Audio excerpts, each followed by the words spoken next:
It's hard to find more fitting guests for the show than Andy Aversa and Andrew Luers. They're both longtime staff at OCRemix, game composers, and now game developers.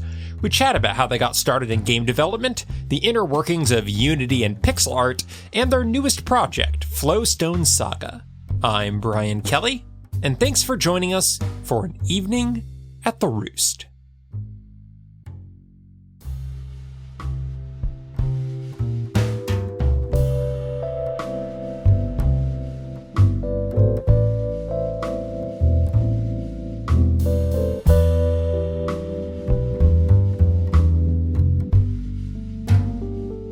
Impact Gameworks is a spin-off in the Impact cinematic universe of Impact Soundworks, which is my virtual instrument and music software company. But I always wanted to get into game development for a long time. I messed around a little bit when I was in middle school and high school, and then I was part of a few teams writing music for games as a composer. Right. But I just had these ideas bouncing around to make a traditional roguelike in a fantasy setting. And so in 2016, I started working on that and reached out to Andrew OA to work on some art for that project. And I didn't really have any concept of where it was going to end up, but I was having fun with it. And so from that point, I have been mostly full-time working on games now. So Tangledeep was the big first project, and then that has been winding down as we sunset like DLC and patches. And then now we're working on a new project together. Actually, technically two projects, but one of them is the majority time project. But yeah, so I went from musician to game developer, musician to software developer of music software to game developer. That's so interesting because was your start in music video game remixes? Is that how you began? I guess technically I did take piano lessons as many kids do. And I played French horn for 2 years in the school band. Right. They assigned us. But pretty much what got me into actually producing and composing music was Overclock Remix. I heard the stuff on there, and my neighbor brought over some like really basic DJ mix kind of software. And that was the start of it. Yep. And when did you two first meet in Overclock Remix? When did the meeting of the Andrews happen? Oh man, that was Andy joined the OCR before I did. I think I joined in like early 2006, and he was kind of already like established as one of like the big dudes there. And it took me a while. I'd never done producing before, so he was kind of one of the guys that I looked up to, like skill wise. I was like, all right, this is like where I need to be like skill wise. And it took me a long time, but like we, kind of talked a little bit. Eventually I got on staff as well, and we kind of just met and like started hanging out that way. Nice. And where did your start in doing art come from? Was that also game related or? So when I started college, like one thing I decided to do was like, I'm going to learn to draw. And so like what I did, and like the best way to do it is just to like do it. So I would, do a drawing every day, and usually be like an hour a day. But like the practice added up. I'd never really done like pixel art before. I like messed with it a little bit, but like it was like maybe a couple hours total. And then when Andy's like, hey man, like, can you do pixel art? And like my response was, let's find out. Like, I think in a lot of ways, Andy and I have a lot of similarities in that, like, we really want to like be the best version of ourselves and like really just like push ourselves. And so I think there was some trust from him that I could, get like the quality that he needed. And I think eventually by the time we released Tangledeep, it was in a pretty good spot. But honestly, like now looking back, like there's very little I'm happy about, and like just like the last couple of years of growth, I think like how we've been doing things now.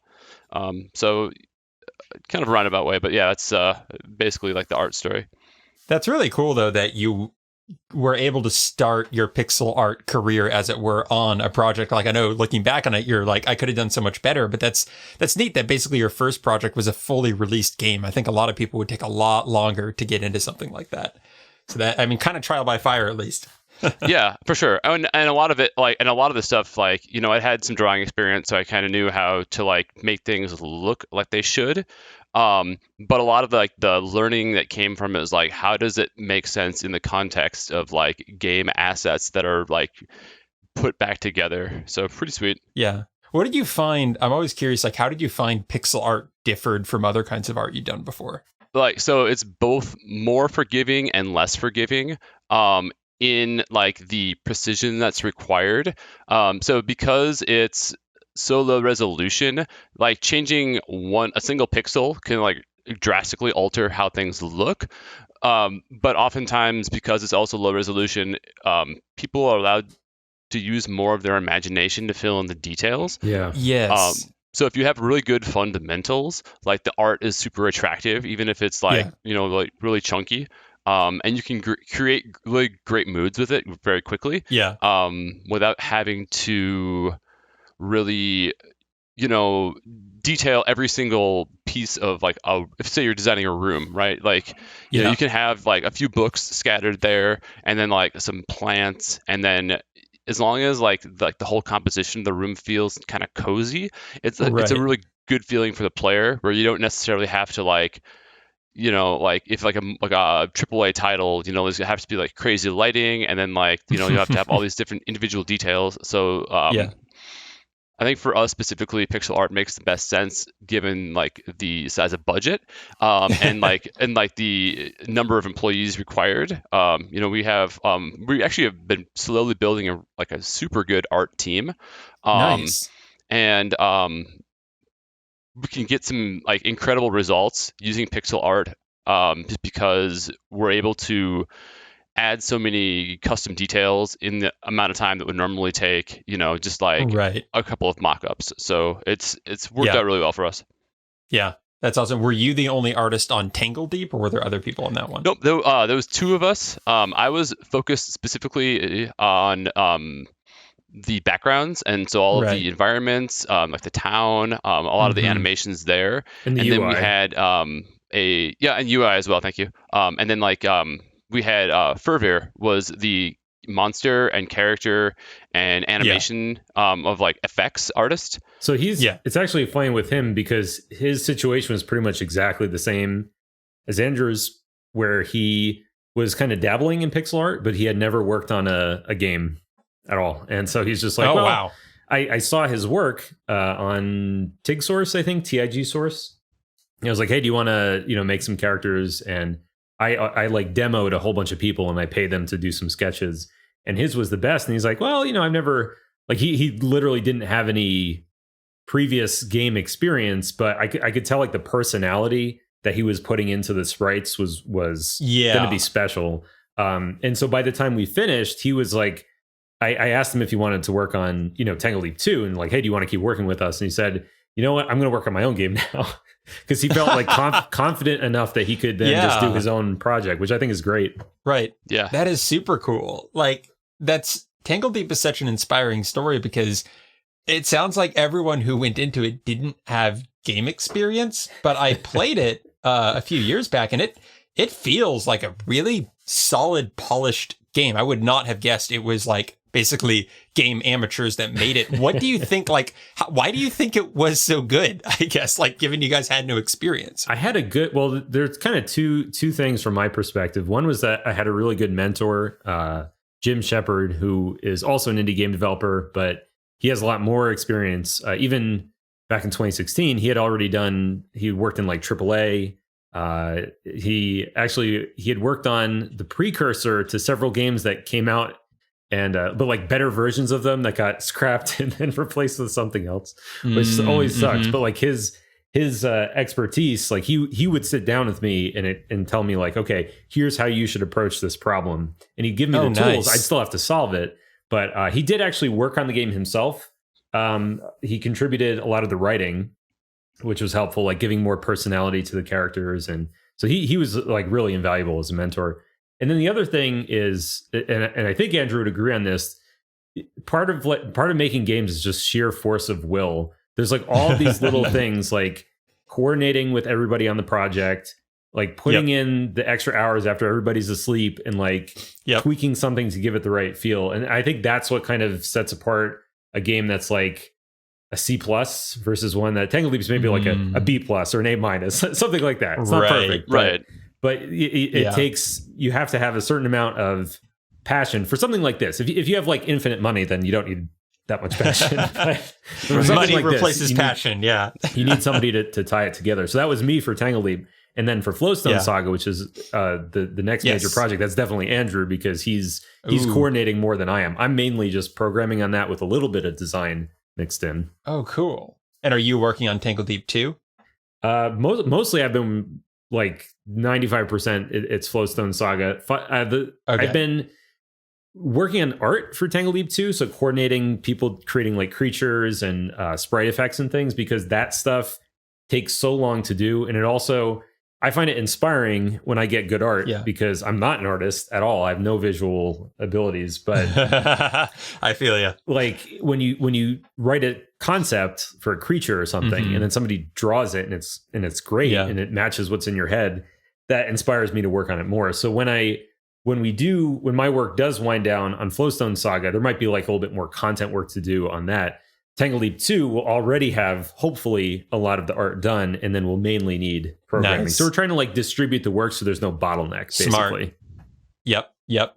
All right, and this is a great segue to our main attraction here. Andrew, why don't you go ahead and give us a quick rundown of what Flowstone Saga is all about?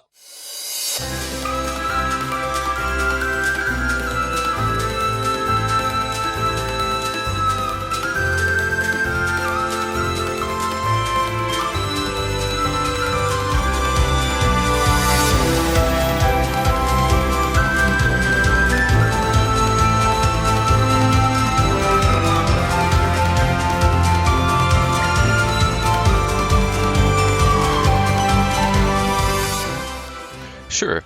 So Flowstone Saga is a classic JRPG with a twist. And what that twist is instead of the traditional turn-based or like active time battle system, it uses a falling block puzzle system. So think like Dr. Mario or like Tetris or something. But it doesn't stop there. There's a ton of customization. So there's different elements that you can infuse your pieces with. There's all kinds of like monsters. In addition to fighting them, they'll do special attacks that not only do damage, but they'll also mess with the board in some way. So they'll drop like a tile that, as long as it's on the board, it keeps damaging you. Or if they'll shuffle your pieces around. And then to help combat that is different perks and stuff. So as the player levels up, they can kind of customize their character, and certain like play styles get certain, so say for example that you're a player that just loves to hit huge combos all the time. Like there's a way to kind of optimize your damage that way. One thing that the player also has from the outset is the ability to customize their like piece loadout. So instead of just like the standard like pieces that you'd get, say, from Tetris, like they all have 4 blocks. You can get a two block piece, any sort of variation of 3, and then also like 5, and embedded in the pieces themselves are these crystals that if you have them next to each other, they'll kind of multiply the damage done when they're cleared. So the battle system actually is like pretty deep. We've had a lot of playtesting, and a lot of really good players have found a lot of really creative and clever strategies that are all like we have to do some tweaking, obviously, since it's still early, but like there's many ways to play and be successful. And then kind of wrapped around like a classic 3-act RPG story. A ton of characters.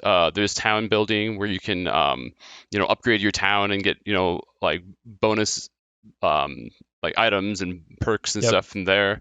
Really story focused. Some beautiful animation, exploration, just like anything you think of a JRPG, and then just like a brand new battle system. Minus the grinding. That was one thing. Like you're researching, and I've played so many JRPGs, and I mean, I'm sure Andrew has also, and That's Yep. when we looked at negative reviews of like, let's just go through the top 20 JRPGs on Steam. Like the number one complaint people had is like too much grinding. So this is a game where there's an element of like Andrew was describing with the battle system. It's not just a numbers game. It's not like, my attack and HP is too low, so I have to grind. You can get around it with player skill. On the other hand, if you are not quite as skilled at the puzzle element or the timing element, you have the option to like buy some items, do a couple battles, power up your character, that kind of thing, which I think is like a good spot to be in, because that way it allows for people to blaze through if they're skilled enough, or if they're doing like another playthrough. Yeah, absolutely. Yeah, I played the build you have on your website earlier today, and I liked it. It just seemed to have a lot of little touches that made it a lot more playable than a lot of JRPGs, especially older ones, like just automatically healing between each fight, and having, if you die, giving you your items back, little things like that just made it much less of a slog to play than I typically see in JRPGs. That's the goal. Both Andy and I are parents, and so time is kind of at a premium. So we kind of came into with the mindset of respecting the player's time. Yeah. And so making sure that there's gonna be some battles and opportunity for players to, express skill, but it's like it should be a streamlined experience. And so instead of having we have some big dungeons planned, but it's more like the Chrono Trigger style, where it's like when you'll see like the monsters will be appearing and there'll be specific spots where you fight, rather than so much better. Yeah, I think so too, for sure. And that's and just to make it so we're aiming, it's a pretty full length RPG, but we're trying to aim for maybe 20 to 25 hours. For completion, just and just basically cut out all the fat. There's no bad parts. We want to make sure that it's just really filled with fun, interesting things to do, and good characters, and anything that's we don't want 100 hours to be like one of the bullet points in the back of the box. Yes. It should be a game that you have fun with, and there'll be some stuff for people to keep playing after the fact. But that's it's not, we're not looking to maximize time spent doing all these inane fetch quests that you don't actually enjoy doing, but you feel compelled to. I know, it's like game length. It's so interesting to see that change over time, because like you said, a lot of people who grew up playing games are a lot busier than they were when they were teenagers or kids. And on top of that, there are just so many games now that back in the day, if you bought one game with $60, you wanted to make sure you were getting tons and tons of hours out of it. But now Steam is full of games you could pay for $10, $15, and we don't really need all of them to be 60 hours. Right. Yeah. I mean, and my backlog is filled with games that I'll never probably play just because I have to retire. Yeah, exactly. So I much prefer that a game just gives you however much time you need to really get the most out of whatever the core system is. And in this case, it sounds like it's really built around that battle system. And I'm curious, where did the idea for this game come from? The initial seed was I had some spare time. I was doing some pixel art after the release of Tangledeep, just to have fun, and it was a little side view town scene. I'm this would be fun if we could upgrade towns. Maybe I'll make a game. And I've always loved RPGs, and I've always been a big puzzle fan. And Undertale had a really cool battle system where it was not what you would expect from a classic JRPG. Even though most of the game, if you asked someone what Undertale was, they'd say it's a JRPG, but it has all these choices, and the battle system is a bullet hell. And so it's well, what kind of games do I really enjoy? Because I don't want to do a regular RPG because I'm just kind of done with turn-based stuff. Yeah. I mean, I'm 41. I played this most of my life, and I think I'm probably good. It was but I really love puzzle games where you can express skill, and so I started thinking about Hearthstone. So basically, I'm just kind of buzzwording a bunch of games here that turned into a soup, because Hearthstone, you can customize your deck, but there's no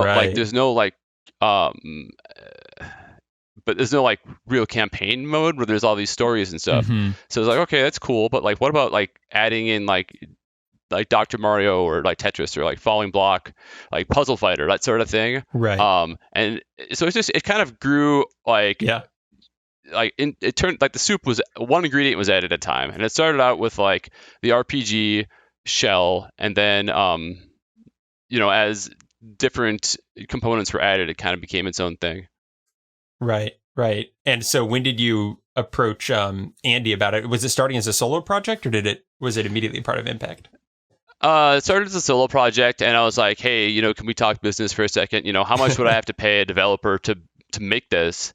And I don't know, what was your thought process here, Andy? I seem to remember just being like, oh, this looks cool and interesting. Like, yeah, I'll be on board once Tangledeep is mostly wrapped up, because I started focusing on it after the second Tangledeep DLC, pretty much, because at that point I felt like most of the value I could get in terms of like hours spent to return it's pretty much maxed out after 2 DLC expansions. So I was like, hey, this seems fun. Yep. It's totally different. What I liked was that it's totally different from a turn-based roguelike. There's very little similarity in the kind of coding needed. And the fun, I mean, so there's both fun and frustrating things when you're in that position. And I went through the same exact thing with Tangledeep, where you'll encounter problems that you haven't seen before, and it feels so good when you solve them. Like you're trying to figure out the best, like the movement on the overworld map took a while to like get that feeling good and get collisions working properly. But I feel like it's pretty good now. Right. But then when you can't figure out, you just feel so stupid. But you have to remember, I guess one has to remind themselves that if it's your first time doing it, it's like if you were an EDM artist and somebody asks you to write, an orchestral score. It's like, yeah, some of the skills transfer, but you have to cut yourself a little slack to learn some of the other things. Right. And were they both made in Unity? Yeah, we're working with Unity. It's a really, really good platform. It gets maligned a little bit by some people in the public that don't quite.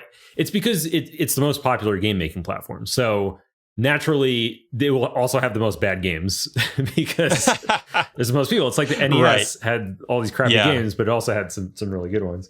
The low barrier to entry. Right. Yeah. So it's been serving us pretty well, and it also it allows for collaboration pretty easily. Like, I mean, there's things that we're always trying to do from a workflow perspective to make things easier, but like somebody that's working on audio can just go in and add sound effects pretty easily. OA can be putting in new sprites and like new prefabs, like they're called, like different sets of animations and things without needing to code. So it definitely has a pretty good balance, I think, of easy to use. It works for multiple platforms like Mac, PC, Linux, Switch.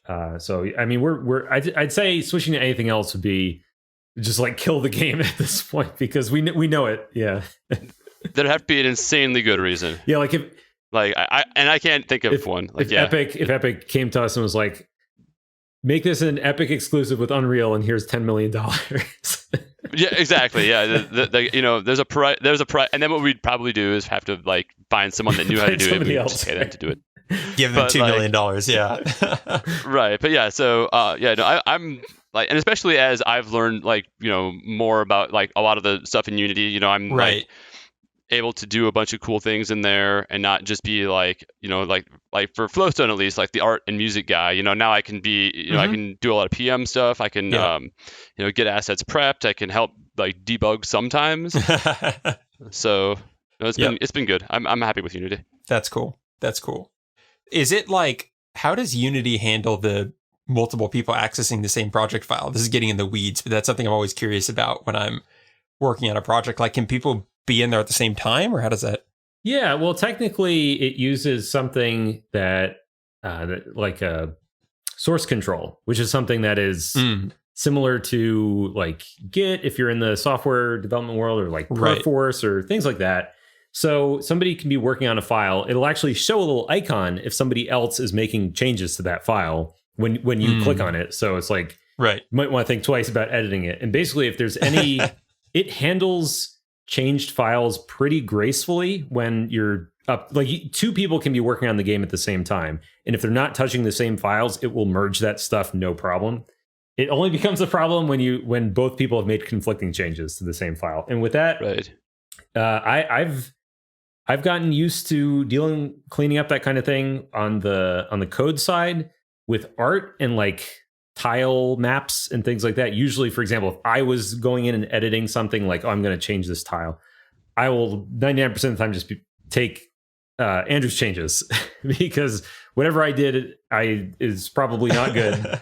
And because I'm the only programmer, I don't really have to worry so much about the code merges, I guess, or code conflicts. Right. So it's more just if I had to go in and make like a temporary asset or something, I'll let that be overridden, no problem. So it hasn't caused too many problems. Once in a while, there's like a hiccup where we have to, like delete your local copy and re-download, which happens to everybody. There's even an XKCD about that. Like, how do you use Git? Like, I don't know.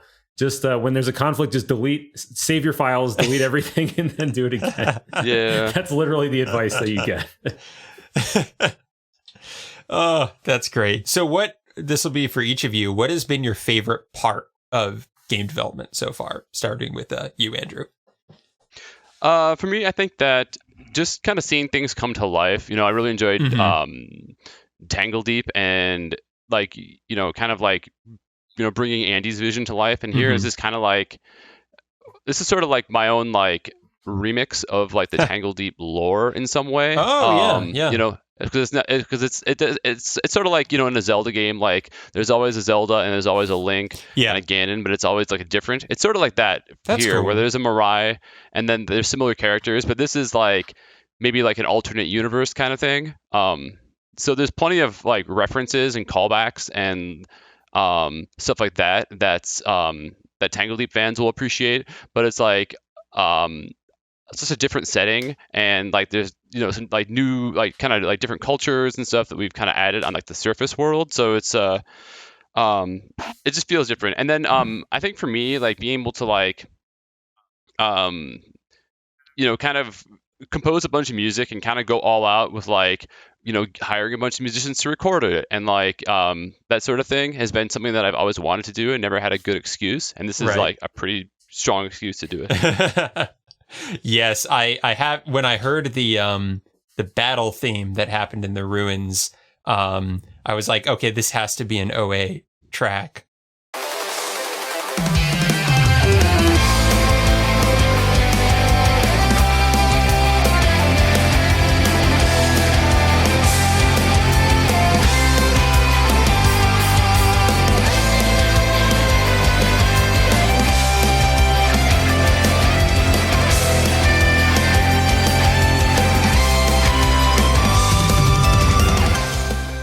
Yeah. Oh, he's the composer. Yeah. I'm not doing any of the music so far. Because I just heard that song and I'm like, this just has you written all the energy, the guitars. It's such a fun track. Cool. Thank you. Yeah, no, that definitely is like my signature sound, I would say. Yeah, absolutely. So Andy, what about you? What's been your favorite part of this whole game development world? I think with Tangledeep, the big satisfaction and reward was literally like when I first could plug in a USB controller and like move a character around the screen and use abilities and like see numbers pop up. That was like, wow, I'm actually creating a game, because I'd wanted to do something like that for so long, from like not just designing, but actually programming it. The closest I ever came was doing things in like BASIC and on IRC, like IRC bots. And it's just not the same thing when you have like a character and you're controlling with a real grown-up controller, right? But so after that kind of, now that that's settled in, the like, okay, I can make a game. I can like make it an executable and like get it on the Switch or on a phone. The other things that are satisfying, one is the like the problem solving, when you solve a difficult problem or you come up with just like a really elegant way to do something that is, flexible. But probably the biggest thing now is seeing like players that are really into what you're doing.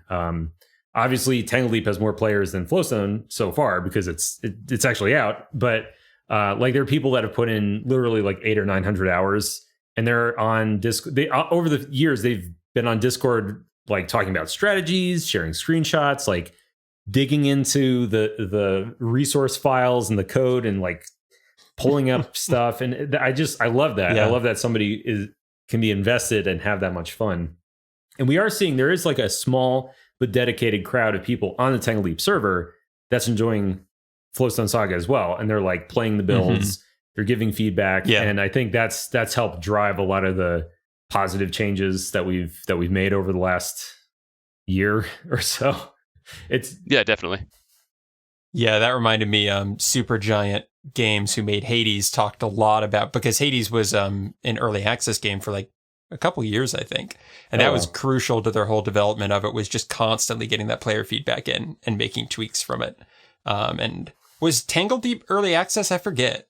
Yeah, it was early access from, it was like June or so, 2017 to February 2018. And I would definitely agree. Like, you really can't, for multiple reasons, it's not a good idea to make a game in a vacuum, even if you have like a small group of people testing it. Because you can lose perspective for different aspects of it. And then also just you need the diversity of opinions. You need like fresh people looking at it with fresh eyes from different player profiles or personas. I think is what the UI people use, right? Yep. Like persona. I created some personas for Flowstone and for Tangledeep too as well. So like definitely like taking a UX approach to making sure that it's like player focused. So what are personas exactly?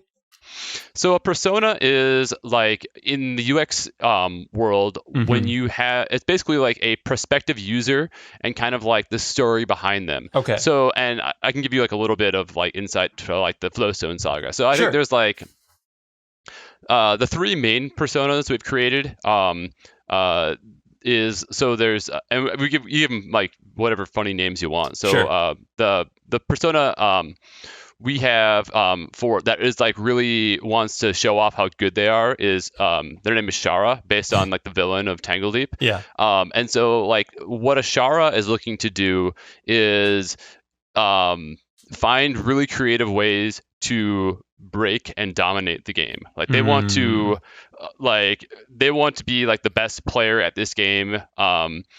They want to, and then they want to do it in a really flashy way. So making sure that what they're looking for is something that they can find. So like there's definitely some like like some overpowered builds and like certain ways that you can like just like blow the game apart. And we've seen that a few times, and it's actually like as a game designer super gratifying to see like a player just like wreck your game. And then there's a few other smaller parts, but that's like the main component of Ashara. Another persona is Julie, which is my mom's name, and it's basically like a casual gamer that will see it and be like, "Hey, I could do that. Like that looks fun. I'll try it out." And so it needs to be like for someone like Julie, it'd be like immediately approachable, like really charming and fun, which is kind of like sort of like the Tangledeep brand, I think. Anyways, it's like, and then make sure that you can get something done in like a 20-minute window, so you can. Jump in, have a fun time, and then you can kind of get on with your day. And then the third is our good friend Naruto, who is like a JRPG fan, who just like really loves like the aesthetic and like music and like settings and like kind of lore of role-playing games.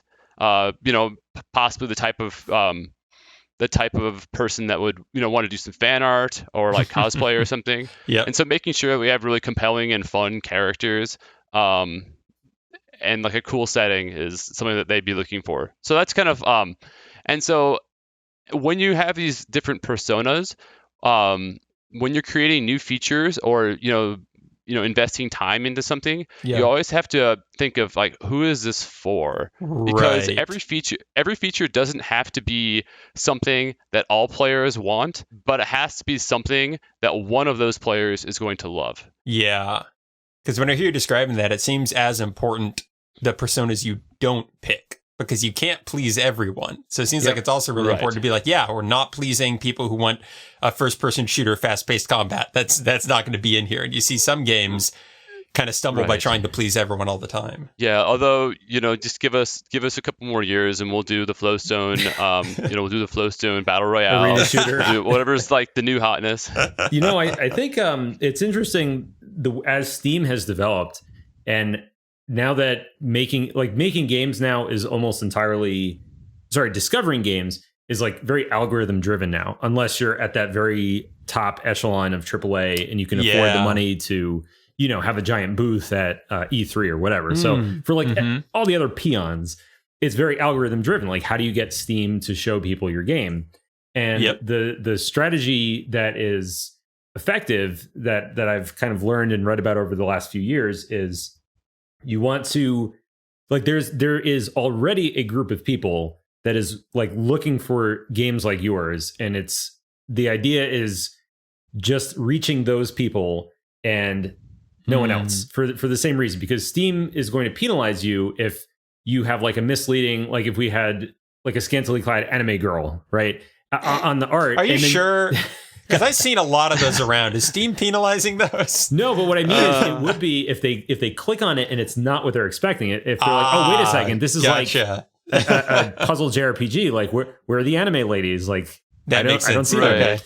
And on the other hand, if you're trying to, it's like, okay, if you present your game as like cute and charming, but it's really gruelingly difficult, people are going to bounce and they're going to leave negative reviews. But that's why, like, I see Tangledeep, I struggled a little bit with the balance aspect, because there were definitely people that came in that were hardcore roguelike experts that were like, this game is too easy.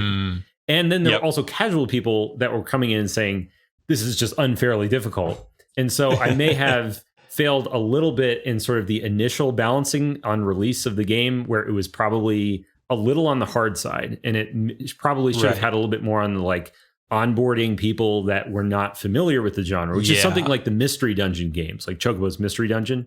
Same kind of game, but it really like holds your hand because they're expecting that you haven't played a game like that before. So that's the kind of stuff that we are trying to keep in mind with this game. Like, okay, now I know how this thing works. So we need to make sure that when a person sees the art and they're like, oh, cool, this looks like an anime inspired JRPG, to give them what they expect, basically.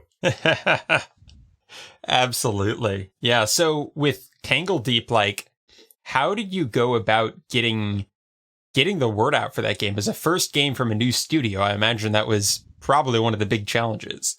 Yeah.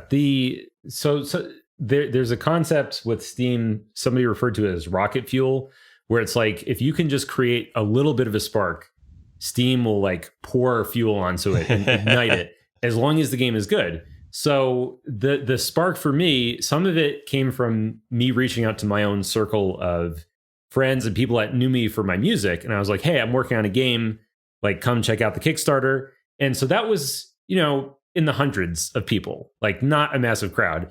We've sold over 100,000 copies now of Tangledeep across all platforms. So obviously that was not everybody, but if you have that small group, then I took that and then I started posting on like some roguelike communities and forums, got a few more people that way, and kept fostering the hype during development by releasing public builds, doing early access, and then on release, doing the release is basically like the standard stuff that you would do for any kind of new product, like press releases, get in touch with streamers and YouTube creators. And so, but all those things is like, if you looked at the numbers, there was no Tangledeep video getting millions of views, or I think maybe one of them got like 100,000. But like clearly that was not everybody. But that's enough that when Steam had that initial like surge of maybe it was like 1,000 people, let's say day one, Steam was like, okay, I'm going to put this on the top new and trending. And then like, there's the big crowd. Then they all come in and look at it. So that's kind of like the secret, is that you really need to, you need to do your own initial work, but it's okay even if you're not reaching millions of people early on, because like Steam is going to take care of it if you've set things up right. Right. That makes a lot of sense. It reminds me of what I've heard people say about like YouTube algorithms as well. Is like, you just want to catch their attention enough that they think, oh, we can make this bigger, and then let them take it from there. Yeah, it's actually kind of, I've seen this now on multiple platforms. There's YouTube for sure. Like my wife Jill is a vocalist, and she does game music arrangements and music videos. And she has a video that it came out like 7 years ago, and it's accelerating in views. It was never promoted.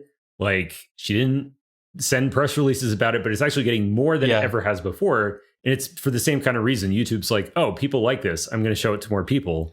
Those people like it, I'm going to show it to more people. So now that has like 4 million views, and her average videos might be like 50 to 100,000.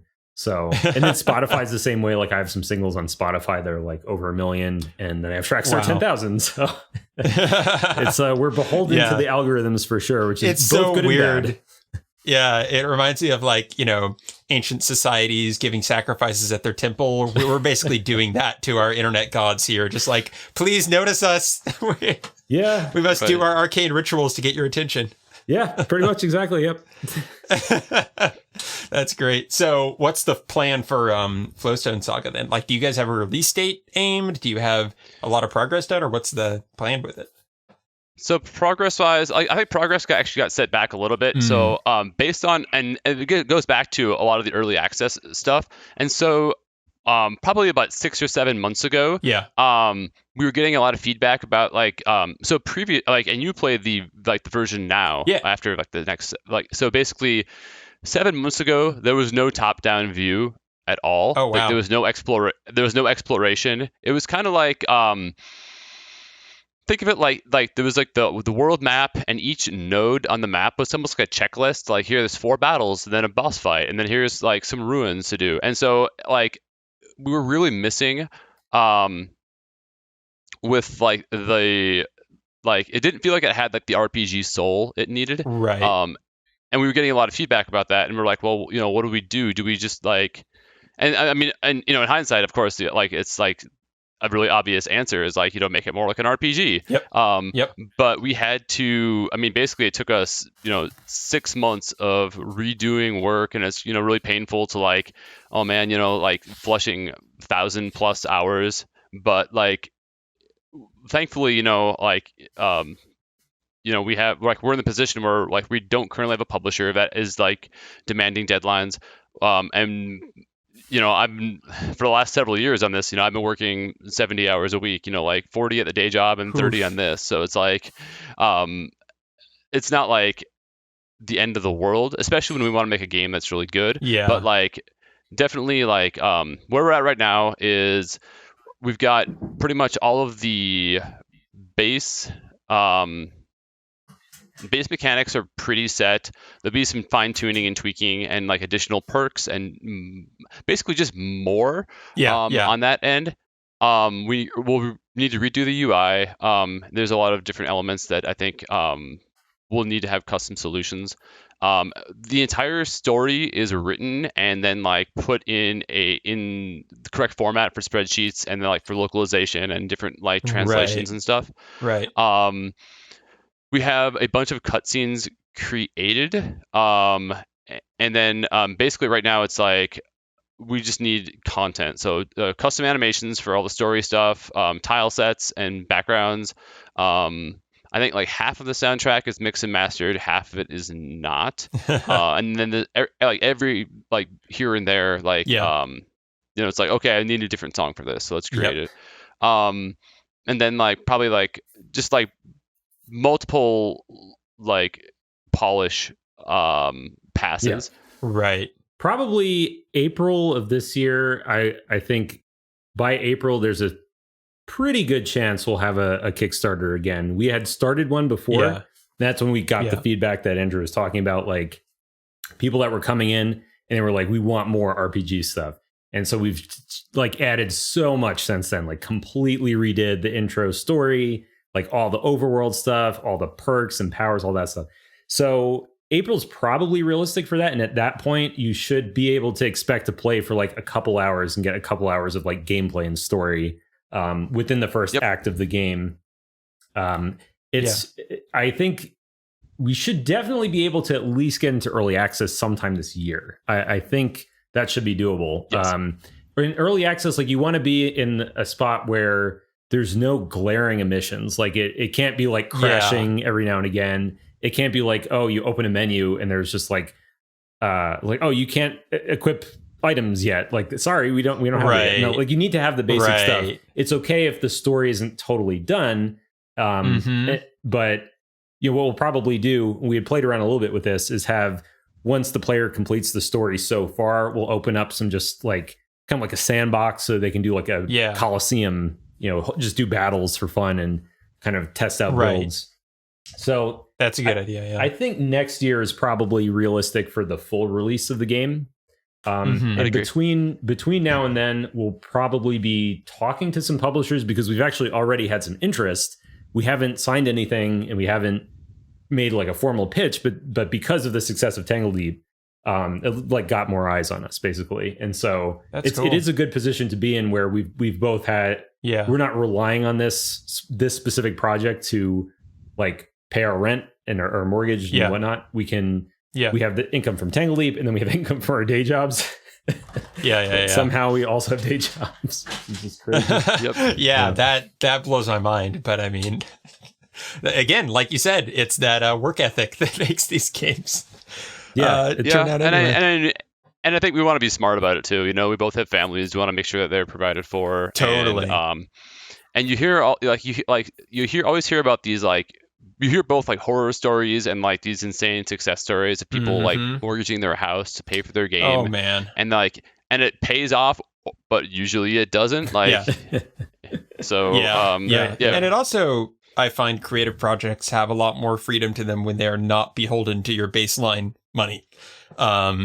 So you're not forced to make a bunch of compromises just to get money in the door. So I think that in terms of a publisher relationship, it's the same kind of thing as working with a record label as a musician. You want to be in a position where you have leverage. Like I can finish and release this game without you. So what can you do for me, kind of thing? Like you don't want to be like this project will fall apart unless I get help, because then that gives them leverage over you, which does not always end well in the favor of creators, basically.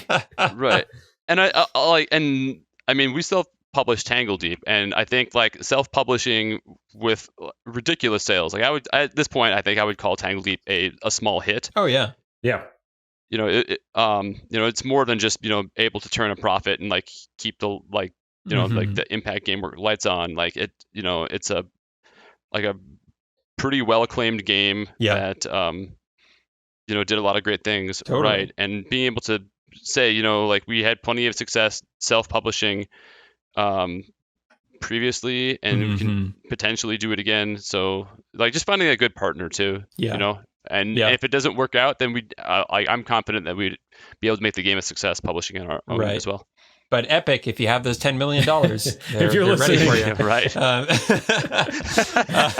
So let's close things out here by going back to the soundtrack for a bit. I'm just curious, since this is primarily a music show. I suppose people are probably curious. What was your vision for the soundtrack, and who all have you been working with so far?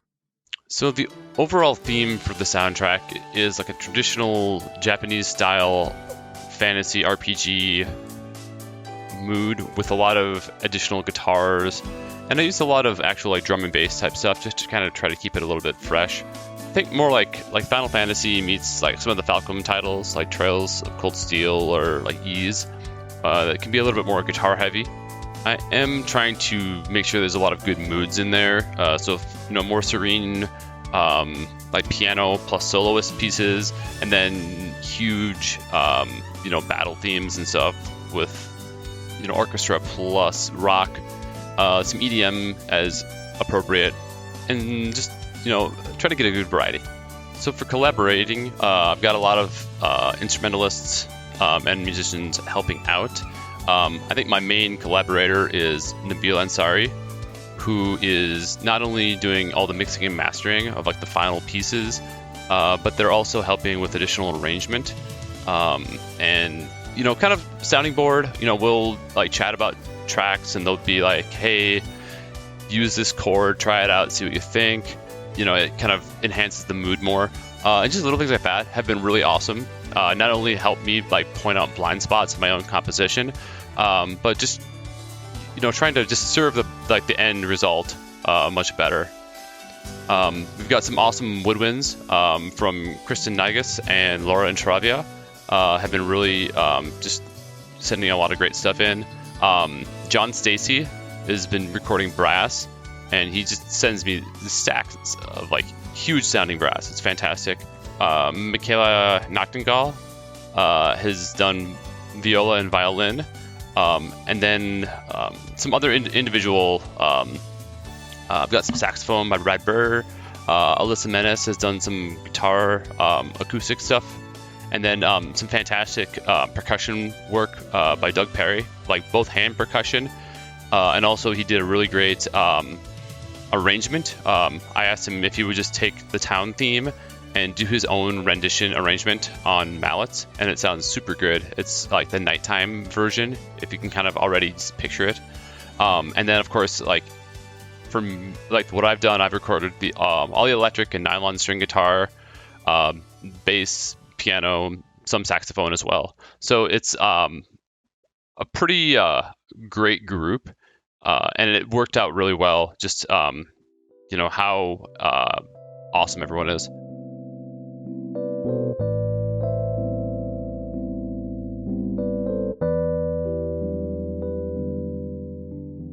Well, I think that's a great note to end things on here. Thanks so much, both of you, for coming on the show and talking. This sounds like an awesome project. I'm looking forward to this. Thanks, Brandon. It's been great. Yeah, thank you.